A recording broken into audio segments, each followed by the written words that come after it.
President Trump has agreed to a last-minute sit-down with top Democrat leaders Hakeem Jeffries and Chuck Schumer ahead of an expected redo of the Senate vote tonight to avert a government shutdown. The purpose of the meeting is so that the president can assemble the four leaders, the two top leaders in both chambers, to come in and have this discussion. If Chuck Schumer decides and Hakeem Jeffries, Democrats, decide to shut the government down, he's responsible for determining which services are essential, which employees are essential. And that's a big task. It's a burden that can easily be avoided if the Democrats will just apply common sense and do the right thing. Joining us now to react is Arizona Congressman Andy Biggs. Congressman, there are still a few issues on the table, but what are the main issues that need to be resolved at that meeting in order to avert a shutdown? Well, basically, the Democrats have said they're going to vote no, and they want to actually restore health care to illegal aliens. And so that's a big deal. That's a lot of money. And it's something that's antithetical to actually most Americans right now. So that's a big issue. That's their biggest issue right now.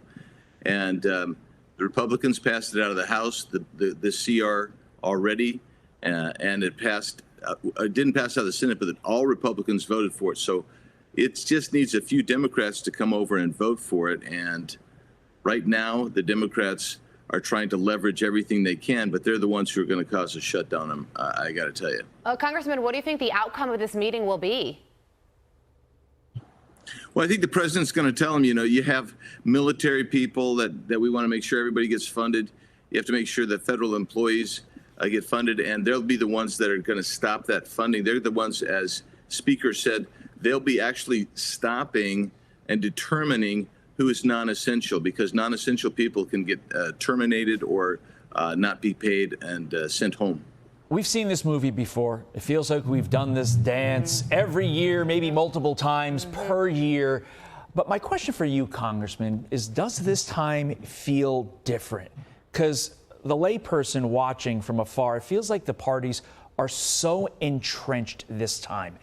And Chuck Schumer is so gun-shy from caving the last time that it feels like the parties are not backing down, and we could be in line for a very long shutdown. What do you say to that? Well, you're right. We actually do an average of 5 continuing resolutions every year for the last 20 years. That's ridiculous, of course. But I think I would say that the Democrats, it seems performative on the part of the Democrats, and I'll tell you why. It's because I think that the shoe's on the other foot now. They're the ones that are going to be the ones blamed for the shutdown. They know they're going to be blamed for the shutdown, and I would say that you might get a 3 to 7 day shutdown, and then they come to the table and say, okay, we're just going to do it. Because in reality, what the Republicans have done is they've said, we're going to give you 7 weeks. We can continue to do the appropriations process during that 7 weeks. We can continue to negotiate, but give us 7 weeks. And the Democrats are saying, we don't want that. We want everything right now. And I think that it's performative on the part of the Democrats, and they'll cave ultimately. Interesting. You alluded to it, but Democrats are their demands all center around health care. Can you explain in layman's terms what they're hoping to achieve? Yeah, what they really want is they want to go back and keep the Obama era, all the funding that was supposed to be temporary due to COVID. So they want to keep all of that, which included giving money to illegal aliens. Basically, anybody you could make up to $600,000 a year and get subsidies and free benefits for health care. That's about $1.5 trillion cost.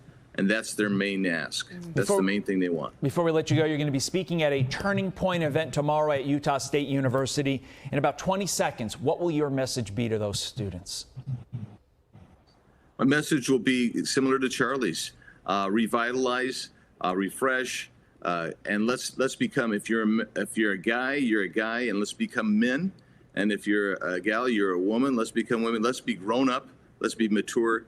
And let's love this country. This country is the best place. And then calling people to God and Jesus. That's what Charlie did. Well, Utah State University is about 2 hours away from Utah Valley University, so it will be a meaningful event that you are partaking in, indeed. Arizona Congressman Andy Biggs, thank you for joining us.